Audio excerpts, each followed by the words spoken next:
This audiobook is about the former President of India, the Missile Man of India, Abdul Kalam. In this Indian name, the name of Ul Pakir Jainulabdin is a patronymic, not a family name, and the person should be referred to by the given name, Abdul Kalam. Abdul Pakir Jainulabdin Abdul Kalam, better known as APJ. Abdul Kalam, born on October 15, 1931 and died on July 27, 2015, was the 11th President of India from 2002 to 2007. A career scientist turned statesman, Kalam was born and raised in Rameswaram, Tamil Nadu, and studied physics and aerospace engineering. He spent the next 4 decades as a scientist and science administrator, mainly at the Defence Research and Development Organisation, DRDO, and Indian Space Research Organisation, ISRO, and was intimately involved in India's civilian space program and military missile development efforts. He thus came to be known as the Missile Man of India for his work on the development of ballistic missile and launch vehicle technology. He also played a pivotal organizational, technical, and political role in India's Pokhran II nuclear tests in 1998, the first since the original nuclear test by India in 1974. Kalam was elected as the 11th President of India in 2002 with the support of both the ruling Bharatiya Janata Party and the then opposition Indian National Congress. Widely referred to as the People's President, he returned to his civilian life of education, writing and public service after a single term. He was a recipient of several prestigious awards, including the Bharat Ratna, India's highest civilian honor. While delivering a lecture at the Indian Institute of Management Geelong, Kalam collapsed and died from an apparent cardiac arrest on July 27, 2015, aged 83. Thousands including national-level dignitaries attended the funeral ceremony held in his hometown of Rameswaram, where he was buried with full state honors. Early life and education. Abdul Pakir Jainulabdin Abdul Kalam was born on October 15, 1931 to a Tamil Muslim family in the pilgrimage centre of Rameswaram on Pamban Island, then in the Madras Presidency and now in the state of Tamil Nadu.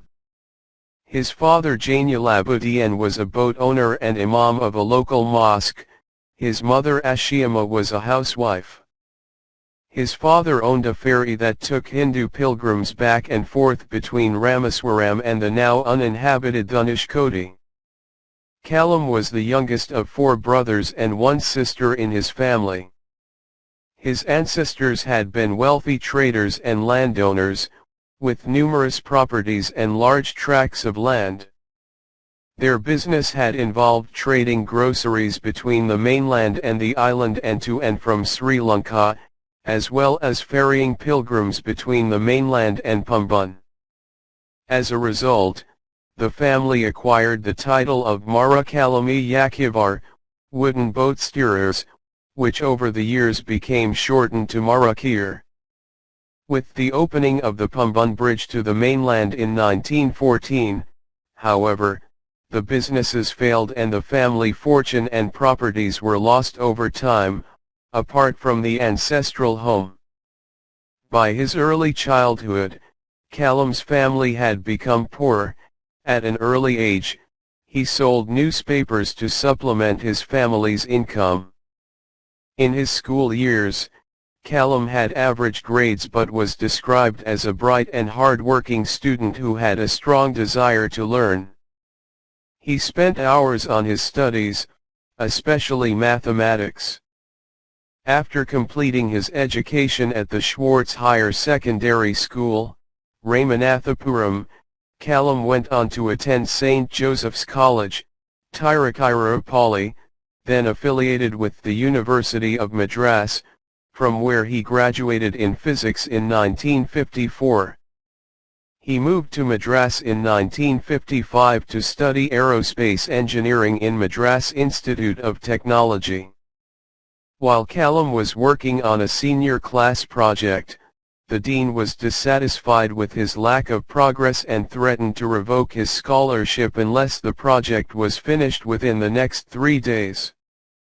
Kalam met the deadline, impressing the dean, who later said to him, "I was putting you under stress and asking you to meet a difficult deadline." He narrowly missed achieving his dream of becoming a fighter pilot, as he placed 9th in qualifiers, and only 8 positions were available in the IAF. Career as a scientist. After graduating from the Madras Institute of Technology in 1960, Kalam joined the Aeronautical Development Establishment of the Defence Research and Development Organization, DRDO, as a scientist after becoming a member of the Defence Research and Development Service, DRDS.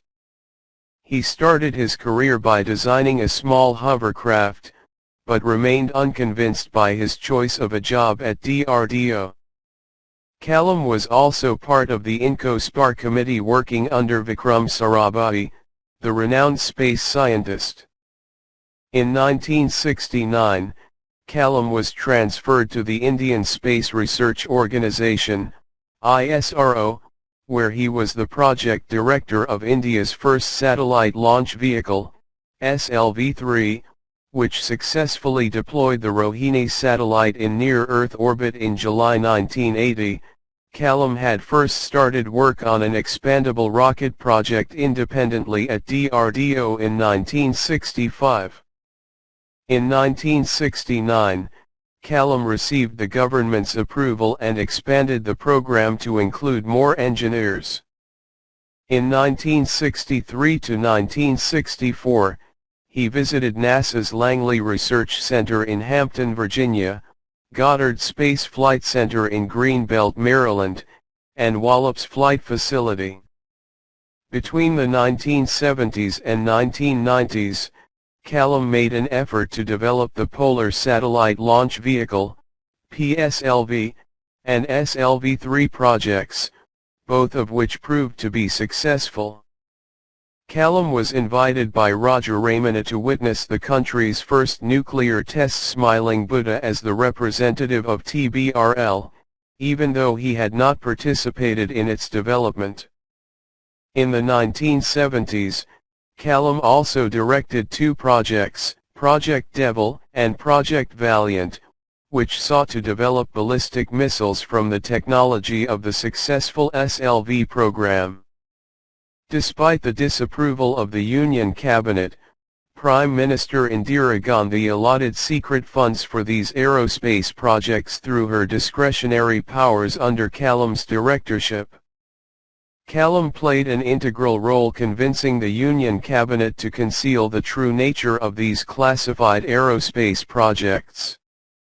His research and educational leadership brought him great laurels and prestige in the 1980s, which prompted the government to initiate an advanced missile program under his directorship.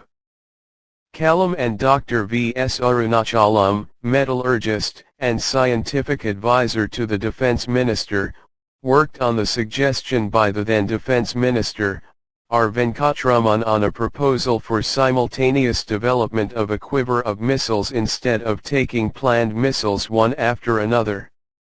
R. Venkatraman was instrumental in getting the cabinet approval for allocating 388 Indian rupees crores for the mission, named Integrated Guided Missile Development Program, IGMIDP, and appointed Kalam as the chief executive.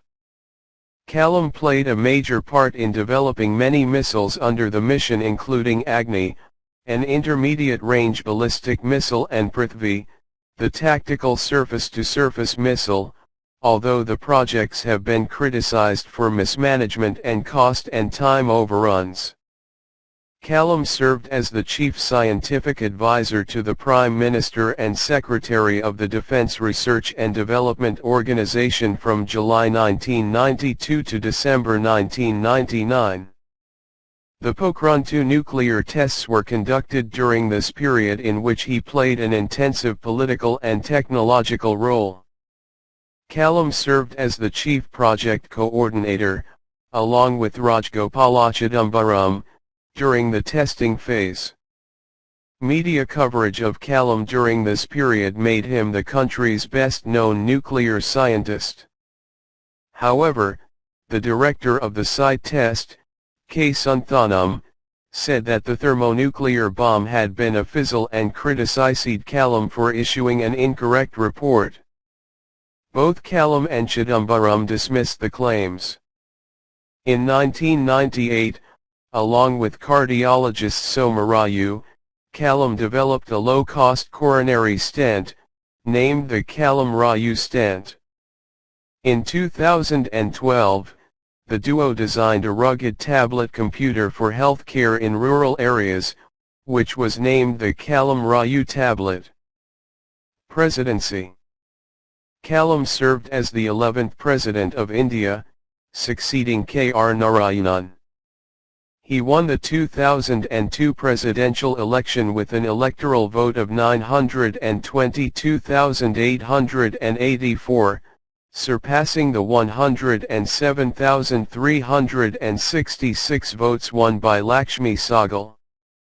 His term lasted from July 25, 2002 to July 25, 2007. On June 10, 2002, the National Democratic Alliance, NDA, which was in power at the time, expressed that they would nominate Kalam for the post of president, and both the Samajwadi Party and the Nationalist Congress Party backed his candidacy. After the Samajwadi Party announced its support for Kalam, Narayanan chose not to seek a second term in office, leaving the field clear. Kalam said of the announcement of his candidature, "I am really overwhelmed. Everywhere, both in internet and in other media, I have been asked for a message. I was thinking what message I can give to the people of the country at this juncture." On June 18, Kalam filed his nomination papers in the Indian Parliament, accompanied by Vajpayee and his senior cabinet colleagues. The polling for the presidential election began on July 15, 2002 in Parliament and the state assemblies, with the media claiming that the election was a one-sided affair and Kalam's victory was a foregone conclusion. The count was held on July 18. Kalam became the 11th President of the Republic of India in an easy victory, and moved into the Rashtrapati Bhavan after he was sworn in on July 25. Kalam was the third President of India to have been honoured with the Bharat Ratna, India's highest civilian honour, before becoming the President. Dr. Sarvepalli Radhakrishnan, 1954, and Dr. Zakir Hussain, 1963, were the earlier recipients of Bharat Ratna who later became the President of India. He was also the first scientist and the first bachelor to occupy Rashtrapati Bhavan. During his term as President, he was affectionately known as the People's President, saying that signing the Office of Profit Bill was the toughest decision he had taken during his tenure. Kalam was criticized for his inaction in deciding the fate of 20 out of the 21 mercy petitions submitted to him during his tenure. Article 72 of the Constitution of India empowers the President of India to grant pardons and suspend or commute the death sentence of convicts on death row. Kalam acted on only one mercy plea in his 5-year tenure as president, rejecting the plea of rapist Dhananjoy Chatterjee, who was later hanged. Perhaps the most notable plea was from Afzal Guru, a Kashmiri terrorist who was convicted of conspiracy in the December 2001 attack on the Indian Parliament and was sentenced to death by the Supreme Court of India in 2004. While the sentence was scheduled to be carried out on October 20, 2006, the pending action on his mercy plea resulted in him remaining on death row. He also took the controversial decision to impose President's rule in Bihar in 2005. In September 2003, in an interactive session in PGI Chandigarh, Kalam supported the need of uniform civil code in India, keeping in view the population of the country. At the end of his term, on June 20, 2007, Kalam expressed his willingness to consider a second term in office provided there was certainty about his victory in the 2007 presidential election. However, 2 days later, he decided not to contest the presidential election again, stating that he wanted to avoid involving Rashtrapati Bhavan from any political processes. He did not have the support of the left parties, Shiv Sena and UPA constituents, to receive a renewed mandate.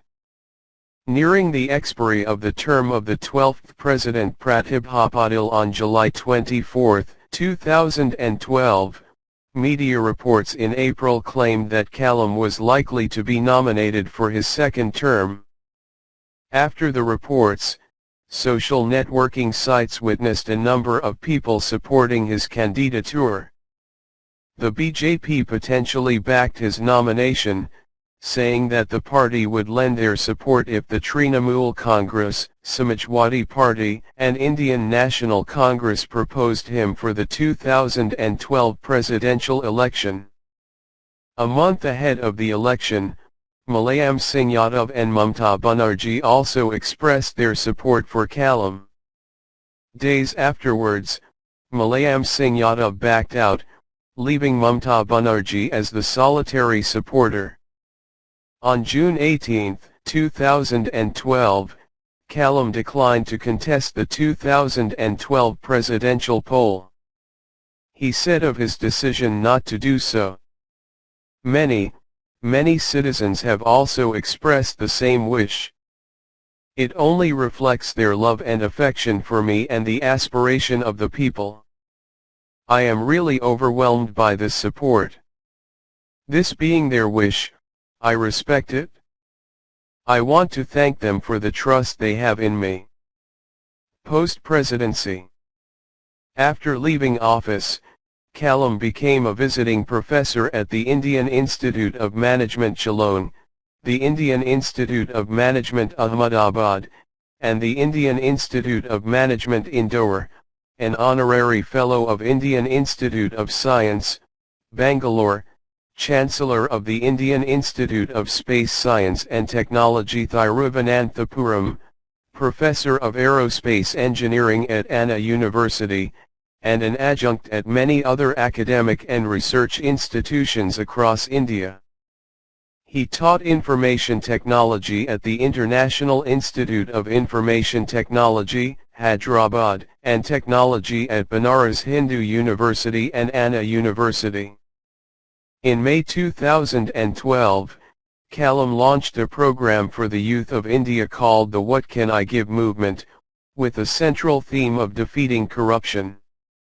In 2011, Kalam was criticized by civil groups over his stand on the Kudankulam nuclear power plant.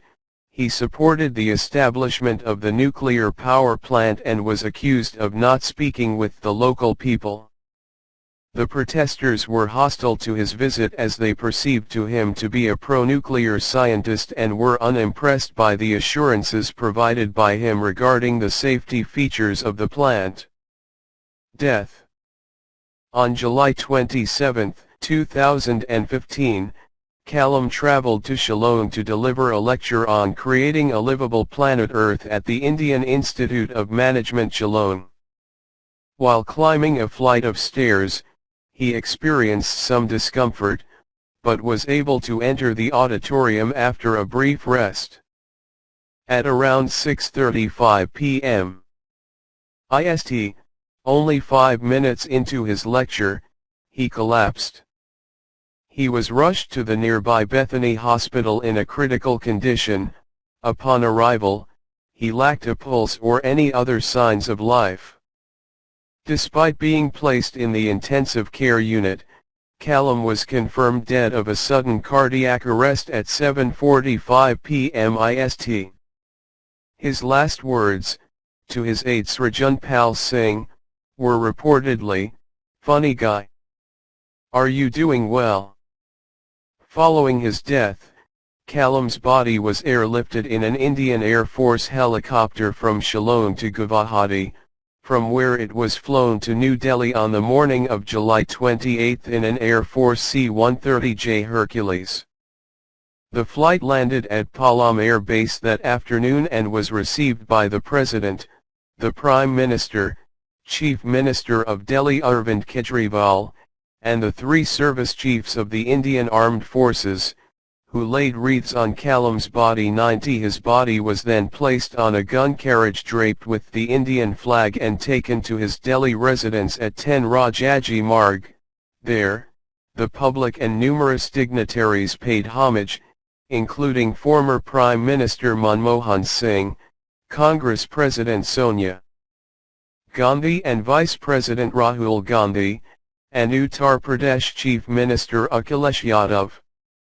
On the morning of July 29, Kalam's body, wrapped in the Indian flag, was taken to Palam Air Base and flown to Madurai in an Air Force C-130J aircraft, arriving at Madurai Airport that afternoon. His body was received at the airport by the three service chiefs and national and state dignitaries, including Cabinet Ministers Manohar Parrikar, Venkaiah Naidu, P.O.N. Radhakrishnan, and the governors of Tamil Nadu and Meghalaya, K. Rosaiah and V. Shanmuganathan. After a brief ceremony, Kalam's body was flown by Air Force helicopter to the town of Mandapam, from where it was taken in an army truck to his hometown of Rameswaram. Upon arriving at Rameswaram, his body was displayed in an open area in front of the local bus station to allow the public to pay their final respects until 8 p.m. that evening. On July 30, 2015, the former president was laid to rest at Rameswaram's Paikurumbia ground with full state honors.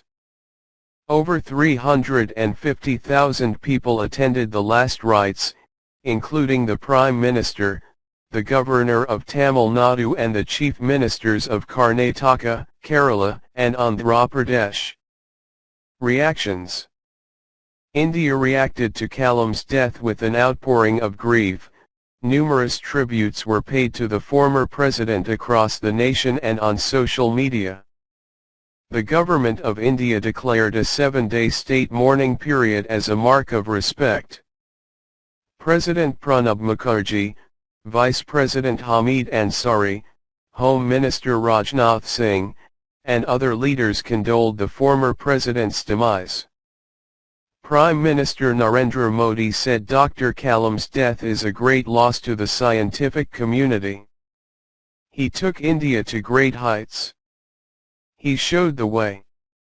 Former Prime Minister Dr. Manmohan Singh, who had served as Prime Minister under Kalam, said, "Our country has lost a great human being who made phenomenal contributions to the promotion of self-reliance in defense technologies.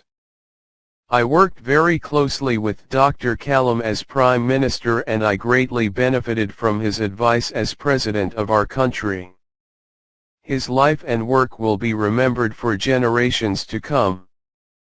ISRO Chairman A.S. Kiran Kumar called his former colleague a great personality and a gentleman, while former Chairman G. Madhavan Nair described Kalam as a global leader for whom the downtrodden and poor people were his priority. He always had a passion to convey what is in his mind to the young generation, adding that his death left a vacuum which none could fill. South Asian leaders expressed condolences and lauded the late statesman. The Bhutanese government ordered the country's flags to fly at half-staff to mourn Kalam's death, and lit 1,000 butter lamps in homage. Bhutanese Prime Minister Tshering Tobgay expressed deep sadness, saying Kalam was a leader greatly admired by all people, especially the youth of India who have referred to him as the People's President. Bangladesh Prime Minister Sheikh Hasina described Kalam as a rare combination of a great statesman, acclaimed scientist, and a source of inspiration to the young generation of South Asia, and termed his death an irreparable loss to India and beyond. Bangladesh Nationalist Party chief Khaleda Zia said, as a nuclear scientist, he engaged himself in the welfare of the people. Ashraf Ghani, the president of Afghanistan, called Kalam an inspirational figure to millions of people, noting that we have a lot to learn from his life. Nepalese Prime Minister Sushil Koirala recalled Kalam's scientific contributions to India. Nepal has lost a good friend and I have lost an honored and ideal personality. The President of Pakistan, Mamnoon Hussain, and Prime Minister of Pakistan Nawaz Sharif also expressed their grief and condolences on his death. The President of Sri Lanka, Maithripala Sirisena, also expressed his condolences. Dr. Kalam was a man of firm conviction and indomitable spirit, and I saw him as an outstanding statesman of the world. His death is an irreparable loss not only to India but to the entire world.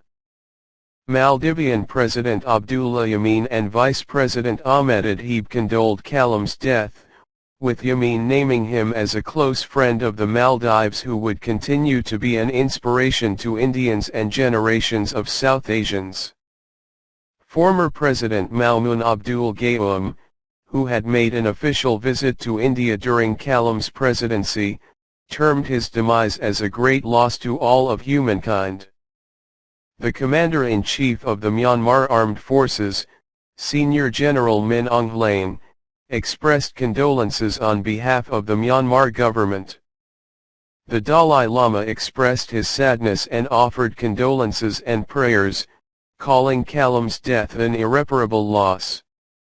Kathleen Wynne, the Premier of Ontario, which Kalam had visited on numerous occasions, expressed deepest condolences. As a respected scientist, he played a critical role in the development of the Indian space program. As a committed educator, he inspired millions of young people to achieve their very best. And as a devoted leader, he gained support both at home and abroad, becoming known as the People's President. I join our Indo-Canadian families, friends, and neighbors in mourning the passing of this respected leader.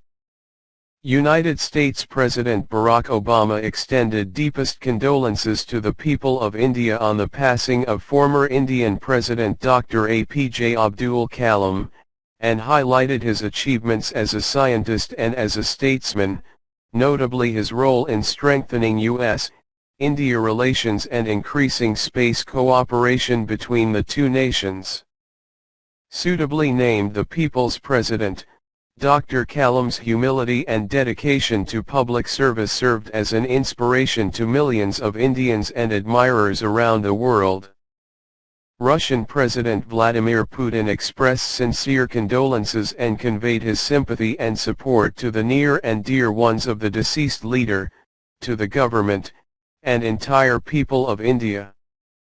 He remarked on Kalam's outstanding personal contribution to the social, economic, scientific, and technical progress of India and in ensuring its national security, adding that Dr. Kalam would be remembered as a consistent exponent of closer friendly relations between our nations, who has done a lot for cementing mutually beneficial Russian-Indian cooperation.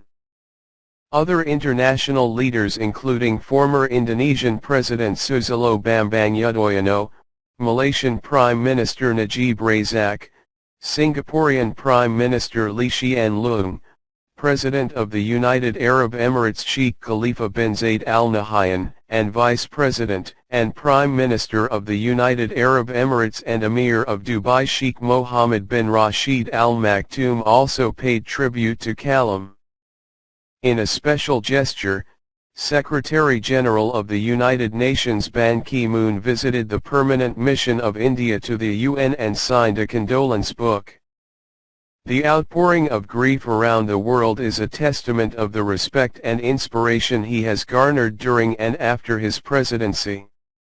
The UN joins the people of India in sending our deepest condolences for this great statesman. May he rest in peace and eternity, Ban wrote in his message. Personal life. Kalam was the youngest of 5 siblings, the eldest of whom was a sister, Asim Zara, d. 1997, followed by 3 elder brothers, Mohammad Muthumiro Lebamarai Kr. b. 1916, aged 99, Mustafa Kamal, d. 1999, and Qasim Mohammed, d. 1995. He was extremely close to his elder siblings and their extended families throughout his life, and would regularly send small sums of money to his older relations, himself remaining a lifelong bachelor. Kalam was noted for his integrity and his simple lifestyle. He never owned a television, and was in the habit of rising at 6:30 or 7 a.m. and sleeping by 2 a.m. His few personal possessions included his books, his veena, some articles of clothing, a CD player and a laptop. At his death, he left no will, and his possessions went to his eldest brother, who survived him.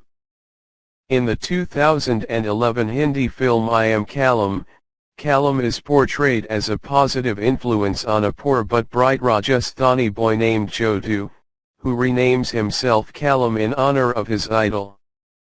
Religious and spiritual views.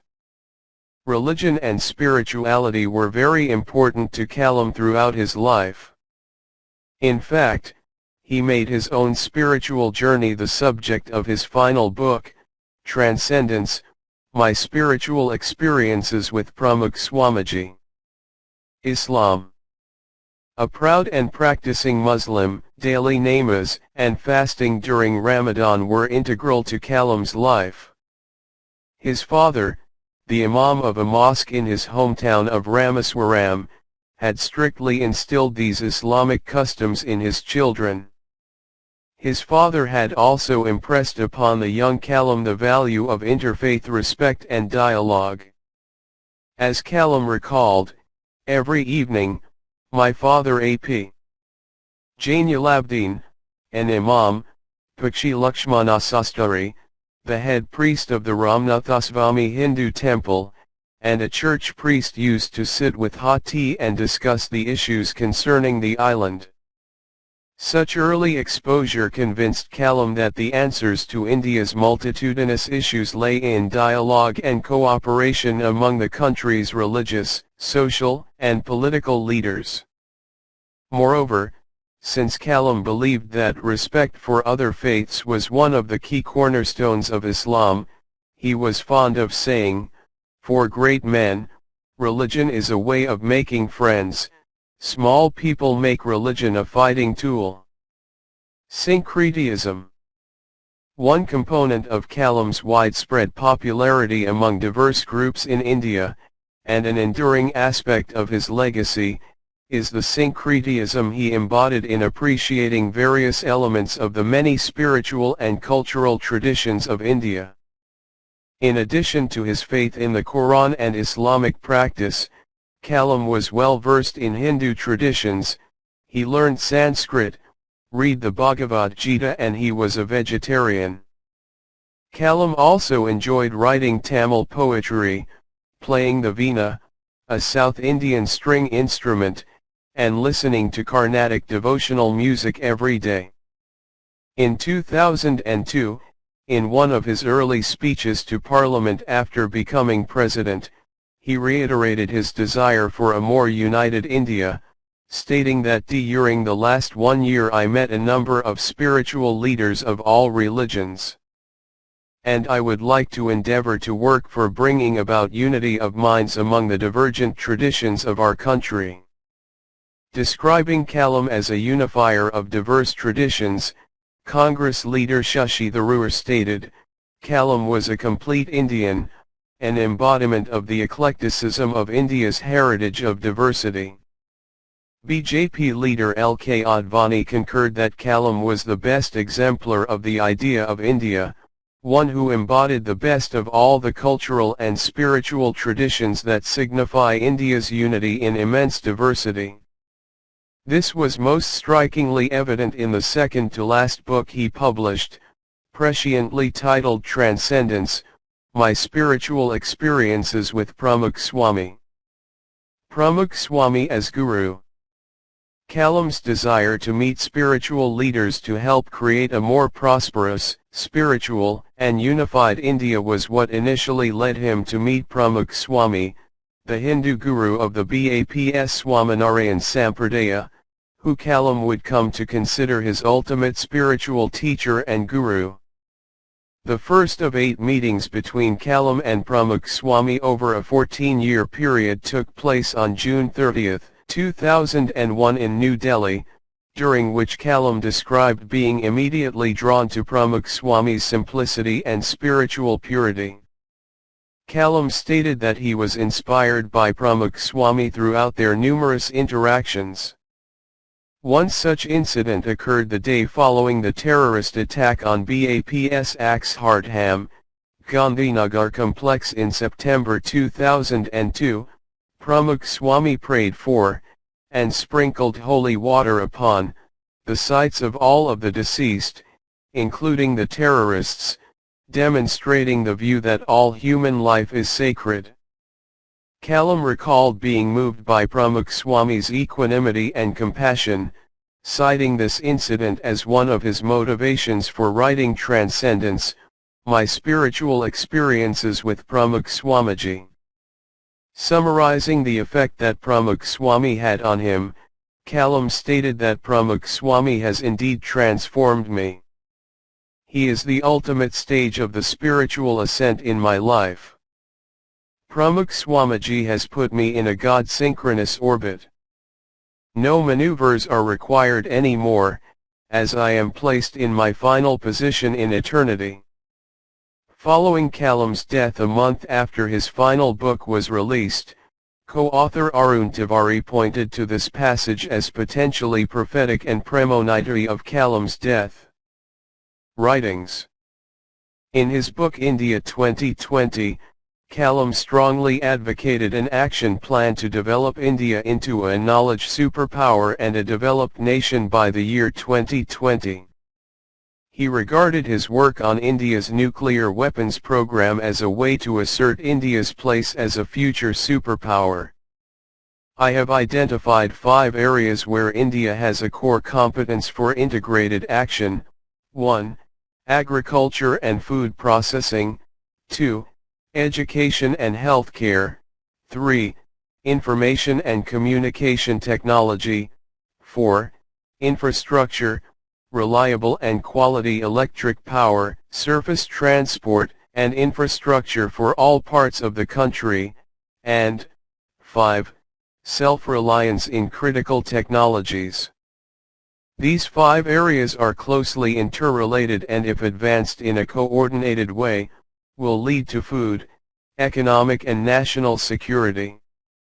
Kalam describes a transformative moment in his life when he asked Pramukh Swami, the guru of the BAPS Swaminarayan Sampradaya, how India might realize this 5-pronged vision of development.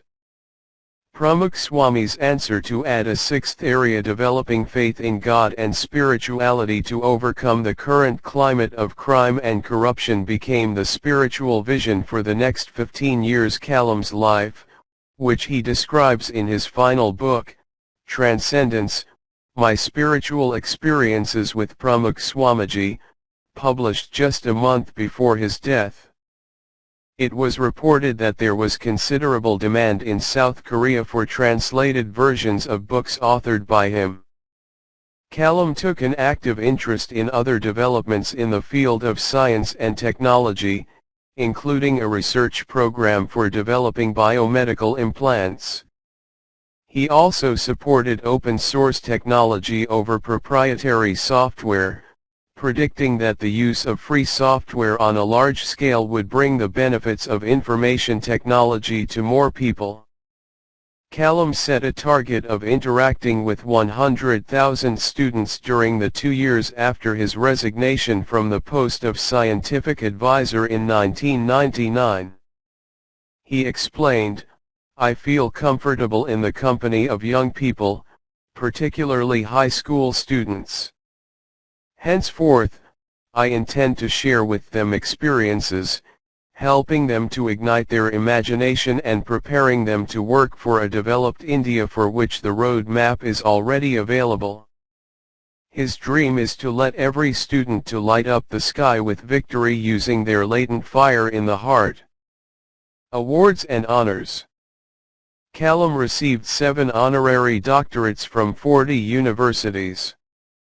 The Government of India honoured him with the Padma Bhushan in 1981 and the Padma Vibhushan in 1990 for his work with ISRO and DRDO and his role as a scientific advisor to the government. In 1997, Kalam received India's highest civilian honour, the Bharat Ratna, for his contribution to the scientific research and modernization of defence technology in India. In 2013, he was the recipient of the Von Braun Award from the National Space Society to recognize excellence in the management and leadership of a space-related project. Following his death, Kalam received numerous tributes. The Tamil Nadu state government announced that his birthday, October 15, would be observed across the state as Youth Renaissance Day. The state government further instituted the Dr. APJ Abdul Kalam Award, constituting an 8-gram gold medal, a certificate, and 500,000 Indian rupees, $7,800. The award will be awarded annually on Independence Day, beginning in 2015, to residents of the state with achievements in promoting scientific growth, the humanities, or the welfare of students. On occasion of his birthday, 2015, CBSE has given the topics on his name in the CBSE Expression series. The Prime Minister, Mr. Narendra Modi, released the commemorative postal stamps on the former President of India, Dr. APJ Abdul Kalam, on his 84th birth anniversary celebrations, at DRDO Bhawan, in New Delhi on October 15, 2015. The researchers at the NASA Jet Propulsion Laboratory, JPL, had discovered a new bacteria on the filters of the International Space Station, ISS, and named it solely Bacillus kalami to honor the late President Dr. APJ Abdul Kalam. Educational and scientific institutions. Several educational and scientific institutions and other locations were renamed or named in honor of Kalam following his death. An agricultural college at Kishnaganj, Bihar, was renamed the Dr. Kalam Agricultural College, Kishnaganj by the Bihar state government on the day of Kalam's funeral. The state government also announced it would name a proposed science city after Kalam. Uttar Pradesh Technical University, UPTU, was renamed APJ Abdul Kalam Technical University by the Uttar Pradesh state government. APJ Abdul Kalam Memorial Travankari Institute of Digestive Diseases, a new research institute in Kollam city, Kerala attached to the Travankari Medical College Hospital. A new academic complex at Mahatma Gandhi University in Kerala. A new science center and planetarium in Laspet, Puducherry. India and the US have launched the Fulbright Kalam Climate Fellowship in September 2014. The first call for applicants was announced on Friday, March 12, 2016, for the fellowship which will enable up to 6 Indian PhD students and postdoctoral researchers to work with U.S. host institutions for a period of 12 months. The fellowship will be operated by the binational US India Educational Foundation, USIF, under the Fulbright program. Kerala Technological University, headquartered at Thiruvananthapuram where Kalam lived for years, was renamed to APJ Abdul Kalam Technological University after his death. Island. Wheeler Island, a national missile test site in Odisha, was renamed Abdul Kalam Island in September 2015. Other awards and honors. 2014 Doctor of Science Edinburgh University UK. 2013 Von Braun Award National Space Society. 2012 Doctor of Laws, Honoris Causa, Simon Fraser University. 2011 IEEE Honorary Membership IEEE. 2010 Doctor of Engineering University of Waterloo. 2009 Honorary Doctorate Oakland University. 2009 Hoover Medal ASME Foundation, USA. 2009 International von Karman Wings Award California Institute of Technology, USA. 2008 Doctor of Engineering, Honoris Causa, Nanyang Technological University, Singapore. 2008 Doctor of Science, Honoris Causa, Aligarh Muslim University, Aligarh. 2007 Honorary Doctorate of Science and Technology Carnegie Mellon University. 2007 King Charles II Medal Royal Society, UK. 2007 Honorary Doctorate of Science University of Wolverhampton, UK. 2000 Ramanujan Award Alwars Research Centre, Chennai. 1998 Veer Savarkar Award Government of India. 1997 Indira Gandhi Award for National Integration Indian National Congress. 1997 Bharat Ratna Government of India. 1995 Honorary Fellow National Academy of Medical Sciences. 1994 Distinguished Fellow Institute of Directors, India. 1990 Padma Vibhushan Government of India. 1981 Padma Bhushan Government of India. Some of the famous sayings by Abdul Kalam. Man needs his difficulties because they are necessary to enjoy success. Look at the sky. We are not alone. The whole universe is friendly to us and conspires only to give the best to those who dream and work. You have to dream before your dreams can come true. We should not give up and we should not allow the problem to defeat us. Climbing to the top demands strength, whether it is to the top of Mount Everest or to the top of your career. Unless India stands up to the world, no one will respect us. In this world, fear has no place. Only strength respects strength. Great dreams of great dreamers are always transcended. Educationists should build the capacities of the spirit of inquiry, creativity, entrepreneurial and moral leadership among students and become their role model. Those who cannot work with their hearts achieve but a hollow, half-hearted success that breeds bitterness all around. Be more dedicated to making solid achievements than in running after swift but synthetic happiness.